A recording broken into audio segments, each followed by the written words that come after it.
الحمد لله رب العالمين والصلاة والسلام على سيد المرسلين أما بعد فأعوذ بالله من الشيطان الرجيم بسم الله الرحمن الرحيم الصلاة والسلام عليك يا رسول الله وعلى آلك وأصحابك يا حبيب الله الصلاة والسلام عليك يا نبي الله وعلى آلك وأصحابك يا نور الله প্রিয় মাদানী চ্যানেল দর্শকবৃন্দ, আলহামদুলিল্লাহ আজ্জা ওয়া জাল উপস্থিত হয়েছি মাদানী চ্যানেল বাংলা এর অনুষ্ঠান প্রিয় নবী সাল্লাল্লাহু তাআলা আলাইহি ওয়া সাল্লামের প্রিয় বাণীর মধ্যে। ইনশাআল্লাহ আজ্জা ওয়া জাল আজকের অনুষ্ঠানে আমরা অনেক গুরুত্বপূর্ণ একটি বিষয় সালাম সম্পর্কে ইনশাআল্লাহ আজ্জা ওয়া জাল আল্লাহ রাসূল সাল্লাল্লাহু তাআলা আলাইহি ওয়া সাল্লাম এর হাদিসে পাক থেকে আমরা শ্রবণ করব। এছাড়াও সালামের গুরুত্বপূর্ণ কিছু নিয়মাবলী সম্পর্কেও জানব।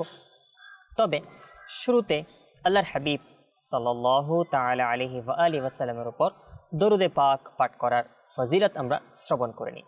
রাসূল করিম রউফুর রহিম সাল্লাল্লাহু তাআলা আলাইহি ওয়া সাল্লামের উপর দরুদে পাক পাঠ করার অগণিত অসংখ্য ফজিলত রয়েছে। আল্লাহর হাবিব সাল্লাল্লাহু তাআলা আলাইহি ওয়া সাল্লাম ইরশাদ করেন, মান সাল্লা আলাইয়া ফি ইয়াউমিন মিআতা মাররাতিন কাদাল্লাহু লাহু মিআতা হাজাতিন। আল্লাহর হাবিব ইরশাদ করেন, যে ব্যক্তি প্রতিদিন আমার প্রতি 100 বার দরুদে পাক প্রেরণ করবে, আল্লাহ তাআলা তার 100টি উদ্দেশ্য পূরণ করে দিবে। বলা হচ্ছে সাবঈনা মিনহা লিআখিরাতিহি ওয়া সালাসিনা মিনহা লিদুনিয়াহু। এই 100টি উদ্দেশ্য পূরণের মধ্যে 70টি উদ্দেশ্য, 70টি প্রয়োজনীয়তা আল্লাহ তাআলা আখিরাতে পরকালে পূরণ করবেন এবং 30টি দুনিয়ার যে অভাব সেটা পূরণ করবেন। তার দুনিয়ার মধ্যে যেই আমাদের প্রয়োজনীয়তা রয়েছে তার মধ্যে থেকে দুনিয়ার 30টি অভাবকে আল্লাহ তাআলা পূর্ণ করে দিবেন। আল্লাহু আকবার। প্রিয় মাদানী চ্যানেল দর্শকবৃন্দ, তো এই হাজাত, আমাদের কত হাজাত থাকে দুনিয়ার মধ্যে রয়েছে, পরকালেও আমাদের কত প্রয়োজন থাকবে। এই হাজাত, এই প্রয়োজনীয়তা আমাদের, এগুলো যদি আমরা পূর্ণ করতে চাই তাহলে এই দরুদে পাক অসাধারণ অমূল্য মাধ্যম আমাদের জন্য, অমূল্য রত্ন।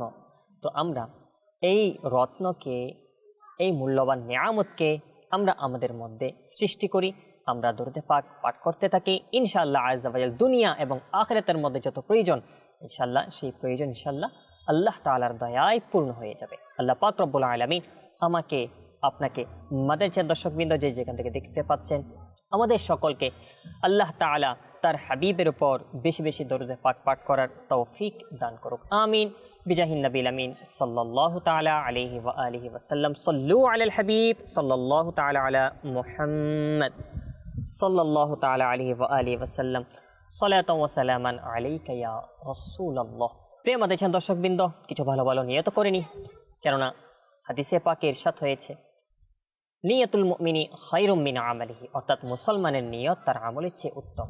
সুতরাং আমি নিয়ত করছি আল্লাহ তাআলার সন্তুষ্টির উদ্দেশ্যে, আল্লাহর হাবিব সাল্লাল্লাহু তাআলা আলাইহি ওয়া সাল্লামের সন্তুষ্টির উদ্দেশ্যে পাক থেকে কিছু গুরুত্বপূর্ণ সালামের বিষয়ে বলার চেষ্টা করব। সাথে সাথে সালামের কিছু বিধানাবলীও ইনশাআল্লাহ আপনাদেরকে জানানোর চেষ্টা করব। আপনারাও নিয়ত করে নিন আল্লাহর হাবিব সাল্লাল্লাহু তাআলা আলাইহি ওয়া সাল্লামের সুন্নতকে শিকার উদ্দেশ্যে এবং তা নিজের মধ্যে আমলের উদ্দেশ্যে এই অনুষ্ঠানে আপনি অংশগ্রহণ করেছেন এবং এই অনুষ্ঠান দেখতে থাকবেন শুরু থেকে শেষ পর্যন্ত, এবং যা কিছু এখান থেকে শিখতে পারবেন তা স্মরণ রেখে তার উপর আমল করবেন এবং অন্যকে জানিয়ে দেওয়ার চেষ্টা করবেন। আল্লাহ পাক রব্বুল আলামিন আমাদেরকে তৌফিক দান করুক। সাল্লু আলাল হাবিব সাল্লাল্লাহু তাআলা আলা মুহাম্মদ সাল্লাল্লাহু তাআলা আলাইহি ওয়া সাল্লাম। সালাতান ওয়া সালামান আলাইকা ইয়া রাসূলুল্লাহ। তো প্রিয় মাদানী চ্যানেল দর্শকবৃন্দ, যে বিষয় নিয়ে আজকে কথা বলার ইচ্ছা করেছি, আপনারা শুনেছেন যে সালামের বিষয়ে আজকে কথা বলবো। সালামের বিষয়ে অনেক হাদিসে পাক কিতাবের মধ্যে এসেছে। আল্লাহর হাবিব সাল্লাল্লাহু তাআলা আলাইহি ওয়া সাল্লাম সালামের বিষয়ে যেই আমাদেরকে ইরশাদ করেছেন, তার মধ্যে কিছু হাদিসে পাক, কিছু ইরশাদ আল্লাহর হাবিবের আপনাদের নিকট পেশ করার চেষ্টা করছি। আসুন প্রথমে একটি মুসলিম শরীফের হাদিসে পাক আমরা শ্রবণ করি। মুসলিম শরীফের মধ্যে এসেছে আন আবি হুরায়রা রাদিয়াল্লাহু তাআলা আনহু ক্বালা ক্বালা রাসূলুল্লাহ সাল্লাল্লাহু তাআলা আলাইহি ওয়া আলিহি ওয়াসাল্লাম আওয়ালা আদুল্লুকুম আলা শাইইন ইযা ফাআলতুমুহু তাহাবাবতুম আফশুস সালামা বাইনাকুম। হযরত আবু হুরায়রা রাদিয়াল্লাহু তাআলা আনহু থেকে বর্ণিত, তিনি বলেন আল্লাহর হাবিব সাল্লাল্লাহু তাআলা আলাইহি ওয়া আলিহি ওয়াসাল্লাম ইরশাদ করেছেন যে আমি কি তোমাদেরকে এমন বিষয় আমি কি জানিয়ে দিব না, যে বিষয়টি তোমরা আমল করলে তাহলে তোমাদের পরস্পরের মধ্যে মহাব্বত সৃষ্টি হবে। আর আল্লাহর হাবিব সাল্লাল্লাহু তাআলা আলাইহি ওয়াসাল্লাম এটা বলে সেই আমল আল্লাহর হাবিব শিক্ষা দিয়েছেন আফশুস সালামা বাইনাকুম, তোমরা কি করো, পরস্পরের মধ্যে সালামকে বিস্তার করো, সালামের আমল শুরু করো, একে অপরকে সালাম প্রদান করো। এই সালাম, একে অপরকে সালাম দেওয়া, আমরা যে আসসালামু আলাইকুম ওয়া রাহমাতুল্লাহি ওয়া বারাকাতুহু ওয়া আলাইকুমুস সালাম ওয়া রাহমাতুল্লাহি ওয়া বারাকাতুহু, এই যে আমল, এটা কত উত্তম আমল যে আমরা মুসলমানের মধ্যে একে অপরের মধ্যে মহাব্বত সৃষ্টি করতে যদি আমরা চাই, তাহলে এই সালাম বা এই মহাব্বত সৃষ্টি করার জন্যে অনেক বড় মাধ্যম রয়েছে। তো সুতরাং আমরা এই সালামকে আমল করার নিয়ত করে নিই। আসুন আরেকটি হাদিসে পাক আমরা শ্রবণ করি। যখন আমরা এক মুসলমান অন্য মুসলমানের সাথে মোলাকাত হয়, দেখা হয়, তখন আমরা কি করব? তখন কি প্রথমে তার সাথে কথা বলা, কেমন আছেন ভালো আছেন এগুলো শুরু করে দিব? না, আমরা সালাম দিব। হাদিসে পাকে বর্ণিত রয়েছে আন জাবিরিন রাদিয়াল্লাহু তাআলা আনহু ক্বালা ক্বালা রাসূলুল্লাহি সাল্লাল্লাহু তাআলা আলাইহি ওয়া আলিহি ওয়াসাল্লাম আসসালামু ক্বাবলা আল কালাম। আল্লাহর হাবিব সাল্লাল্লাহু তাআলা আলাইহি ওয়া আলিহি ওয়াসাল্লাম ইরশাদ করেন যে সালাম কালামের পূর্বে, অর্থাৎ এই যে আমরা কথাবার্তা বলি, আমরা যে কোনো কথাবার্তা যা কিছু বলি না কেন এর পূর্বে সালাম, অর্থাৎ সালাম দিয়েই আমরা অন্য কথাবার্তা আমরা শুরু করব। তো আল্লাহর হাবিব সাল্লাল্লাহু তাআলা আলাইহি ওয়া আলিহি ওয়াসাল্লামের হাদিসে পাক থেকে আজকে আমরা জানতে পারলাম, তো যখনই আমাদের মোলাকাত হবে প্রথম আমরা সালাম করব, এরপর আমরা অন্য কালাম করব। আচ্ছা, এরপর আরেকটি হাদিসে পাক আন আব্দুল্লাহ রাদিয়াল্লাহু তাআলা আনহু আনিন নবী সাল্লাল্লাহু তাআলা আলাইহি ওয়া আলিহি ওয়াসাল্লাম ক্বালা আল বাদিউ বিস সালামি বারিয়্যুম মিনাল কিবরি। হযরত আব্দুল্লাহ রাদিয়াল্লাহু তাআলা আনহু থেকে বর্ণিত, আল্লাহর হাবিব সাল্লাল্লাহু তাআলা আলাইহি ওয়া আলিহি ওয়াসাল্লাম ইরশাদ করেছেন, প্রথমে সালাম প্রদানকারীকে আল্লাহর হাবিব বললেন সে তাকাব্বুর থেকে, অহংকার থেকে সে পবিত্র। প্রিয় মাতাচ্ছেন দর্শকবৃন্দ, আমরা অনেক সময় অনেক জায়গায় যখন আমরা চলাফেরা করি, তো আমরা অনেক সময় এরকম হয় যে শয়তানের ওয়াসওয়াসায় পড়ে যে সালাম, আমাকে কেউ সালাম দিচ্ছে কিনা সেরকম আমরা ওয়েট করতে থাকি। না, এটা উচিত নয়। আমাদের উচিত যখন মুসলমান ভাইয়ের সাথে যখন আমাদের মোলাকাত হবে, দেখা হবে, সাক্ষাৎ হবে, তো আমরা যেন প্রথমে তাকে সালাম দিয়ে দিই। কারণ কি, আল্লাহর হাবিব সাল্লাল্লাহু তাআলা আলাইহি ওয়া সাল্লামের ইরশাদ আমরা শ্রবণ করলাম যে প্রথমে সালাম দেয় সে তাকাব্বুর, অহংকার থেকে সে মুক্ত। তো অহংকার থেকে আমরা যদি মুক্ত হই, নিজেকে যদি আমরা পবিত্র করতে চাই, তাহলে এরকম আল্লাহর হাবিব সাল্লাল্লাহু তাআলা সাল্লামের সুন্নতগুলো আমরা নিজেদের মধ্যে সৃষ্টি করি এবং এগুলার উপর আমরা আমল করতে থাকি। আল্লাহ পাক রব্বুল আলামিন আমাদেরকে তৌফিক দান করুক। আসুন আরেকটা হাদিসে পাক আমরা শ্রবণ করি। আন আবি হুরায়রা রাদিয়াল্লাহু তাআলা আনহু আনিন নবী সাল্লাল্লাহু তাআলা আলাইহি ওয়া আলিহি ওয়াসাল্লাম ক্বালা ইযা ইনতাহা আহাদুকুম ইলা মাজলিসিন ফালইউসাল্লিম ফাইন বাদাআ লাহু আন ইয়াজলিসা ফালইয়াজলিস সুম্মা ইযা ক্বালা ফালইউসাল্লিম। হযরত আবু হুরায়রা রাদিয়াল্লাহু তাআলা আনহু থেকে এই হাদিসে পাকটি বর্ণিত, আল্লাহর হাবিব সাল্লাল্লাহু তাআলা আলাইহি ওয়া সাল্লাম ইরশাদ করেন, যখন কোনো ব্যক্তি তোমাদের মধ্য থেকে কোনো মজলিসের মধ্যে পৌঁছে তখন সে যেন সালাম করে। অতঃপর যদি বসে, অর্থাৎ যদি বসার জরুরত হয়, প্রয়োজন হয়, তখন সে যেন বসে যায়।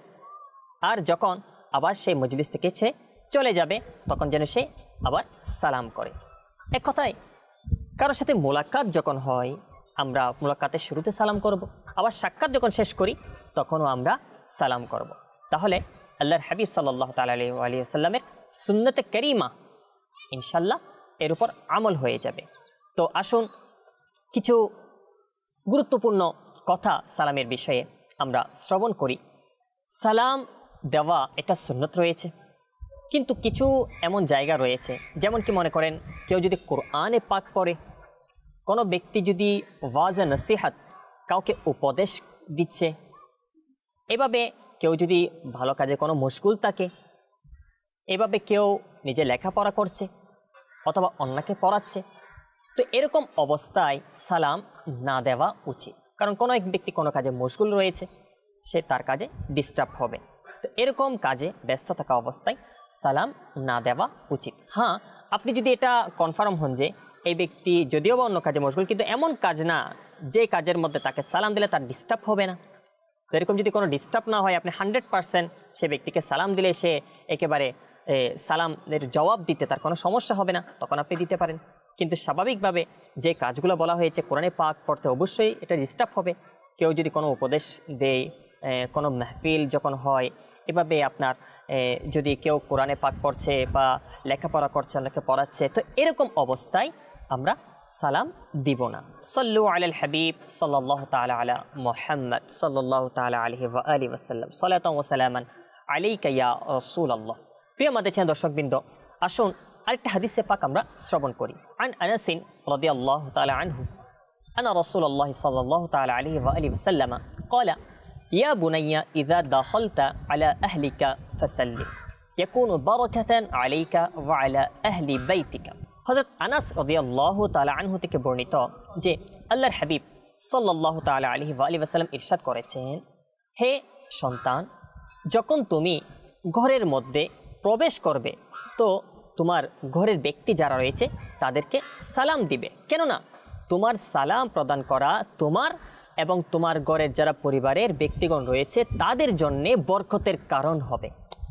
সুবহানাল্লাহ আযজা ওয়া জাল। প্রিয় আমাদের দর্শকবৃন্দ, যদি আমরা আমাদের ঘরের বরকত চাই, আমাদের ঘরে আল্লাহ তাআলার দয়া হোক, আমাদের ঘরের মধ্যে আল্লাহ তাআলার রহমত বরকত হোক, এটা যদি আমরা চাই, আল্লাহ তাআলার রহমত বর্ষণের আশা যদি করি, তাহলে আমাদের উচিত হবে আমরা আল্লাহর হাবিব সাল্লাল্লাহু তাআলা আলাইহি ওয়া সাল্লামের উপর দরুদে পাক পাঠ করা এবং আল্লাহর হাবিবের সুন্নতে কারিমা এই যে সালাম দিতে বলেছেন, তো ঘরের মধ্যে যখন আমরা প্রবেশ করব, আমরা ঘরের মধ্যে প্রবেশ করার সময় সালাম প্রদান করব।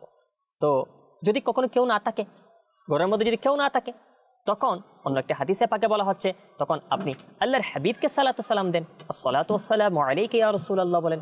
তো আমরা ঘরের মধ্যে যখন প্রবেশ করব, আমরা ঘরের মধ্যে প্রবেশ করার সময় অবশ্যই আমাদের ফ্যামিলির সদস্যদেরকে আমরা সালাম দিব, আসসালামু আলাইকুম ওয়া রাহমাতুল্লাহি ওয়া বারাকাতুহু। এটা আমরা বলবো ইনশাআল্লাহ আযজা ওয়া জাল। আল্লাহ তাআলার দয়ায় ঘরের মধ্যে রহমত বরকত বৃদ্ধি পেতে থাকবে। তো প্রিয় আমাদের দর্শকবৃন্দ, আমরা সালামের বিষয়ে অনেক কিছু শ্রবণ করলাম। তো আসুন কিছু সালামের বিষয়ে মাদানী ফুল আমরা শ্রবণ করি। অনেক সময় দেখা যায় অনেককে চিঠি পাঠায়, তো এভাবে যদি চিঠি লিখে বা হাতের মাধ্যমে লিখে যদি কেউ সালাম প্রদান করে, তো তার জবাব দেওয়া এটাও কিন্তু আবশ্যক। তার বিভিন্ন আপনার সুরত রয়েছে, এটা জবাব হতে পারে আপনাকে যদি কেউ লিখে সালাম দেয়, আপনি তার জবাবটা লিখে দিয়ে দিতে পারেন, অথবা যদি সামনে দেখা হয়ে যায় তাহলে তাকে আপনি সামনাসামনি দিয়ে দিতে পারেন, মুখ দিয়েও দিয়ে দিতে পারেন। তো মুখ দিয়ে দিলেও হয়ে যায়, অথবা আপনি লিখে এটা উত্তর দিয়ে দিলে সেটাও হয়ে যাবে। কিন্তু যদি এভাবে আপনাকে কেউ লিখে দেয় যে আপনি ওই ব্যক্তিকে আপনি আমার সালামটুকু পৌঁছিয়ে দিবেন, অর্থাৎ অন্যকে সালাম পৌঁছানোর জন্যে যদি কেউ কাউকে লিখে দেয়, তখন বলা হচ্ছে তার উপর সালাম পৌঁছানো এটা আবশ্যক নয়, এটা ওয়াজিব নয়। হ্যাঁ, যদি সে পৌঁছায় সওয়াব পাবে, যদি সে পৌঁছাতে না পারে তাহলে সে গুনাহগার হবে না। এভাবে যদি কেউ বলে যে অমুক ব্যক্তিকে আমার সালাম পৌঁছে দিও, আর সেই ব্যক্তি এটা ওয়াদা করে নিল যে সে সালাম পৌঁছাবে, তখন কিন্তু তার উপর ওয়াজিব হয়ে যাবে, কারণ সে ওয়াদা করে নিয়েছে। যদি সে ওয়াদা করে নাই তখন তার উপর ওয়াজিব নয়, যদি ওয়াদা করে নেয় যে সালাম পৌঁছাবে তখন তার উপর এটা আবশ্যক হয়ে যাবে। যদি সে না পৌঁছায় ওয়াদা করার পর, তাহলে সে গুনাহগার হবে। তো সুতরাং কখনো যদি আপনার মাধ্যমে আমার মাধ্যমে কেউ যদি কারোর জন্য সালাম পৌঁছায়, তখন আমাদের স্মরণ রাখতে হবে যে যদি আমরা এটা বলে দিই যে তাকে, হ্যাঁ আমি অবশ্যই তার সালাম পৌঁছে দিব, ঠিক আছে আমি তোমার সালাম তাকে পৌঁছে দিব, তাহলে আমাদের উপর আবশ্যক হবে সে সালামটুকু যেন আমরা পৌঁছিয়ে দিই। আল্লাহ পাক রব্বুল আলামিন আমাদেরকে আমল করার তৌফিক দান করুক। প্রিয় আমাদের দর্শকবৃন্দ, আসুন আর কিছু সালামের মাদানী ফুল আমরা শ্রবণ করে নিই। আমির আহলে সুন্নাত দামাত বারকাতুহুল আলিয়া সালামের মাদানী ফুল 101 মাদানী ফুল রিসালার মধ্যে প্রায় 11টি মাদানী ফুল তিনি বর্ণনা করেছেন। আসুন এই সালামের মাদানী ফুলগুলো আমরা একটু শ্রবণ করে নিই। বলা হচ্ছে 1 নম্বর মাদানী ফুল, কোনো মুসলমানের সাথে সাক্ষাতের সময় সালাম করা, এটা হচ্ছে আল্লাহর হাবিব সাল্লাল্লাহু তাআলা আলাইহি ওয়া সাল্লামের সুন্নাত মুবারাকা। বাহারে শরীয়তের মধ্যে রয়েছে সালাম করার সময় অন্তরে যেন এ নিয়ত থাকে যে আমি যাকে সালাম করছি তার সম্পদ ও মান সম্মান সব কিছু আমার হেফাজতে, এবং আমি এসব কিছুর কোনো বিষয়ে হস্তক্ষেপ করাকে হারাম মনে করছি। আচ্ছা, 3 নম্বর বলা হচ্ছে দিনে যতবার সাক্ষাৎ হয়, ব্যক্তি এক হোক কিন্তু সেই ব্যক্তির সাথে যদি আপনার 2 বার 3 বার এভাবে সাক্ষাৎ হয়, তো অথবা এক রুম থেকে অন্য রুমে বারবার আসা যাওয়া করার সময় অথবা অন্য কোনো কারণে আপনার বারবার সাক্ষাৎ হচ্ছে, তো যতবার সাক্ষাৎ হয় ততবার আপনি সালাম দিতে পারেন।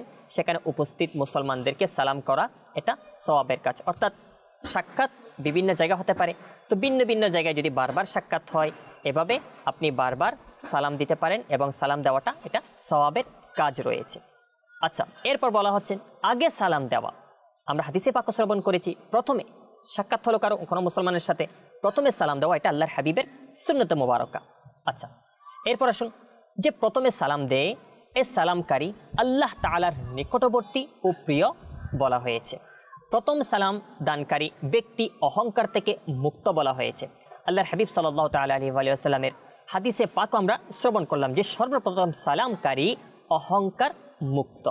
এভাবে 7 নম্বরে আসছে কিমিয়া সাআদাতের মধ্যে ইমাম গাজ্জালী রাহমাতুল্লাহি তাআলা আলাইহি এই রিওয়ায়াতটি এনেছেন যে প্রথমে সালাম প্রদান করবে তাকে আল্লাহ তাআলা 90টি রহমত এবং উত্তর প্রদানকারীর উপর 10টি রহমত অবতীর্ণ করেন।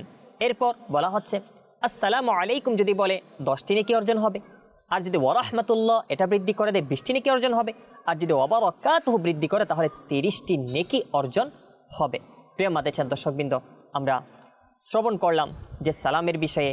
তো এভাবে অনেক আরও গুরুত্বপূর্ণ সালামের মাদানী ফুল অবশ্যই রয়েছে। আমরা আজকে যতটুকু শ্রবণ করলাম আমি আপনাদেরকে সারমর্ম বলছি, যখন আমরা কারোর সাথে এরকম মোলাকাত হবে তো আমরা সালাম যখন দেওয়ার অনুমতি রয়েছে, যখন সালাম দিলে কোনো ডিস্টার্ব হবে তখন তো আমি বলে দিয়েছি সেই সুরতগুলো, কিন্তু যে অবস্থায় স্বাভাবিক অবস্থায় যখন আমরা সালাম দিব পুরোটা সালাম আসসালামু আলাইকুম ওয়া রাহমাতুল্লাহি ওয়া বারাকাতুহু আমরা পুরোটা দেওয়ার চেষ্টা করব। সাথে সাথে সালামের উত্তর ওয়া আলাইকুমুস সালাম ওয়া রাহমাতুল্লাহি ওয়া বারাকাতুহু পুরোটা দেওয়ার আমরা চেষ্টা করব। তাহলে ইনশাআল্লাহ আজ্জা ওয়া জাল আমরা যে শ্রবণ করলাম যে যদি ওয়া রাহমাতুল্লাহি ওয়া বারাকাতুহু এতটুকু মিলিয়ে বলি তাহলে 30টি নেকি অর্জন হবে এবং আল্লাহ তাআলার অসংখ্য অসংখ্য রহমত আমরা পেতে থাকব। তো এভাবে উত্তরে আমরা কি বলবো? ওয়া আলাইকুমুস সালাম ওয়া রাহমাতুল্লাহি ওয়া বারাকাতুহু। তো প্রিয় মাদেচান দর্শকবৃন্দ, এভাবে সালাম এবং সালামের উত্তরের সঠিক উচ্চারণ এগুলো আমাদের শিখে নেওয়া দরকার।